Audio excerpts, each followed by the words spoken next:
ആലപ്പുഴ ചമ്പക്കുളത്ത് തെരുവുനായുടെ കടിയേറ്റ ടിറ്റോയുടെ സംയോജിതമായ ഇടപെടലാണ് സമീപത്തുണ്ടായിരുന്നവരെല്ലാം രക്ഷിച്ചത്.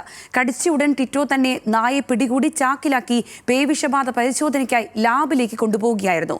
പരിശോധനയിൽ നായ്ക്ക് പേവിഷബാധ സ്ഥിരീകരിക്കുകയും ചെയ്തു. ആലപ്പുഴയിൽ നിന്നും ദേവൻ എം.പി. തയ്യാറാക്കിയ റിപ്പോർട്ടിലേക്ക്. കഴിഞ്ഞ ദിവസം ആലപ്പുഴ ചമ്പക്കുളത്ത് കടിക്കാൻ പാഞ്ഞെടുത്ത് വന്ന തെരുവുനായെ സധൈര്യം പിടികൂടി അതിനെ ചാക്കിലാക്കി അതിനുശേഷം തിരുവല്ല ലാബിലേക്ക് എത്തിച്ച് ആ ഒരു തെരുവുനായുടെ ആക്രമണത്തെ ധൈര്യപൂർവ്വം നേരിട്ട ചമ്പക്കുളം സ്വദേശി ടിറ്റോ ആണ് ഇപ്പോൾ നമ്മളോടൊപ്പം ഉള്ളത്. ഇവിടുന്ന് ആ നായ നേരെ കയറി ഉള്ളിലോട്ട് പോയി. ഉള്ളിലോട്ട് ചെന്ന് അവിടെ ഉണ്ടായിരുന്ന നമ്മളുടെ ഒരു സ്റ്റാഫുണ്ട്, അന്വേഷണ സ്റ്റാഫുണ്ട്, അദ്ദേഹത്തെ കടിക്കാൻ പിടിച്ചില്ല. കടിക്കാനും കൂടി വന്നുകൊണ്ട് ആ കാണുന്ന വി ബോർഡിന് മുകളിലേക്ക് ചാടിക്കയറിയത്. ചാടിക്കയറിയപ്പോൾ അതിന് മുകളിലേക്ക് ചാടിക്കയറാൻ പറ്റാതായപ്പോൾ തിരിച്ചുകൂടി.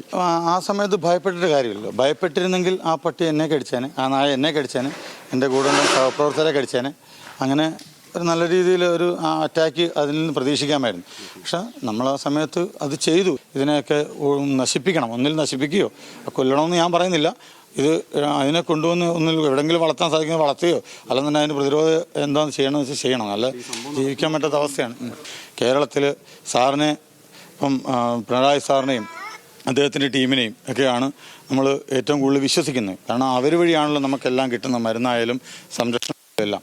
അപ്പോൾ ഒരു റിക്വസ്റ്റാണ്, ഈ തെരുവ് നായ്ക്കളെ ഞങ്ങളിൽ നിന്ന് ഒഴിച്ചു തരണം. കാരണം ചെയ്യാത്ത അവസ്ഥയിൽ ഈ കഴിഞ്ഞ ദിവസങ്ങളിൽ കണ്ട റിപ്പോർട്ടുകളൊക്കെ അറിയാവുന്നതാണ്.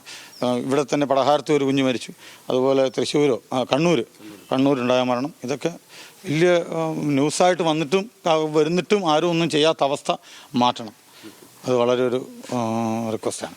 ഏതായാലും ഈ പ്രദേശത്താകെ ഒരു തെരുവുനായുടെ ശല്യം രൂക്ഷമാണെന്ന് തന്നെയാണ് നാട്ടുകാർ പറയുന്നത്. മാത്രമല്ല കഴിഞ്ഞ ദിവസങ്ങളിലെല്ലാം തന്നെ ആലപ്പുഴയുടെ വിവിധ ഭാഗങ്ങളിൽ ഇത്തരത്തിൽ തെരുവുനായയുടെ ആക്രമണം പല സ്ഥലത്തും റിപ്പോർട്ട് ചെയ്തിട്ടുമുണ്ട്. ഏതായാലും ഇപ്പോൾ ചമ്പക്കുളത്ത് തെരുവുനായയുടെ എണ്ണം കുറയ്ക്കുന്നതിലും ഒപ്പം ഈ തെരുവുനായ്ക്കളുടെ ശല്യം കുറയ്ക്കുന്നതിനുള്ള നടപടികളെല്ലാം തന്നെ പഞ്ചായത്ത് അധികൃതർ ആരംഭിച്ചു എന്ന് തന്നെയാണ് അറിയാൻ കഴിയുന്നത്.